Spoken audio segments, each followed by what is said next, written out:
ഹരേ കൃഷ്ണ. ലെവന്റെ ജനനത്തെക്കുറിച്ചാണ് ഇനി പറയുന്നത്. ഗംഗാതീരത്ത് അതിസുന്ദരിയായ ഒരു സ്ത്രീ ദുഃഖപരവശയായി വാവിട്ട് കേഴുന്ന കാഴ്ച ചില മുനികുമാരന്മാർ മുഖേന വാൽമീകി മഹർഷി അറിഞ്ഞു. മുനി തൻ്റെ ദിവ്യദൃഷ്ടി കൊണ്ട് കാര്യം ഗ്രഹിച്ചു.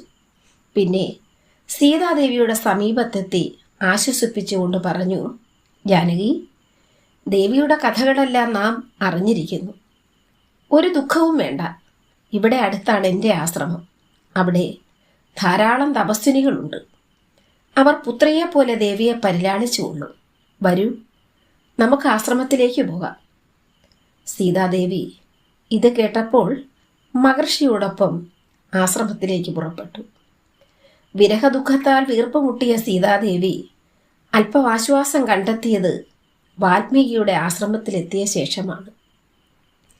ജനകാത്മജ ആശ്രമത്തിലെ അന്തേവാസികളോടൊപ്പം പൂക്കളിർത്തും മാല കോർത്തും ആശ്രമവും പരിസരവും അടിച്ച് വൃത്തിയാക്കിയും ബാക്കി സമയങ്ങളിൽ ശ്രീരാമനാമങ്ങൾ ഉരുവിട്ടും അവിടെ കഴിഞ്ഞുകൂടി.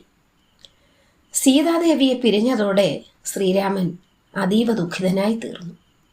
സീതയെ വനത്തിൽ ഉപേക്ഷിച്ചു മടങ്ങിയ ലക്ഷ്മണൻ സീതയുടെ സന്ദേശവാക്കുകൾ കൂടി അറിയിച്ചപ്പോൾ ശ്രീരാമന്റെ ദുഃഖം ഏറ്റവും കൂടി വർദ്ധിച്ചു. അതിൽ പിന്നെ രാമൻ സദാ ചിന്താമഗ്നനായി കണ്ണീർ വാഴ്ത്തു. രാജ്യകാര്യങ്ങൾ ശ്രദ്ധയില്ലാതെയും ദിവസങ്ങൾ തള്ളി നീക്കി. ക്രമേണ സ്വന്തം കർത്തവ്യബോധം പോലും മറന്ന് രാമൻ മറന്നു. അത് കണ്ട് ലക്ഷ്മണൻ ശ്രീരാമനെ ആശ്വസിപ്പിച്ചു.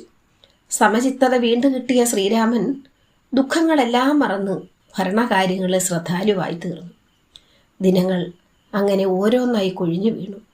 സീതാദേവി പൂർണ്ണ ഗർഭിണിയായി തീർന്നു. അധികം താമസിയാതെ ജാനകീദേവി അതിസുന്ദരനായ ഒരു ആൺകുഞ്ഞിന് ജന്മം നൽകി. വാൽമീകി അവന് ലെവൻ എന്നു പേരിട്ടു. കുഞ്ഞിൻ്റെ കളിയും ചിരിയും കണ്ട് സീതാദേവിയുടെ മനം കുളിർത്തു. ഹരേ കൃഷ്ണ.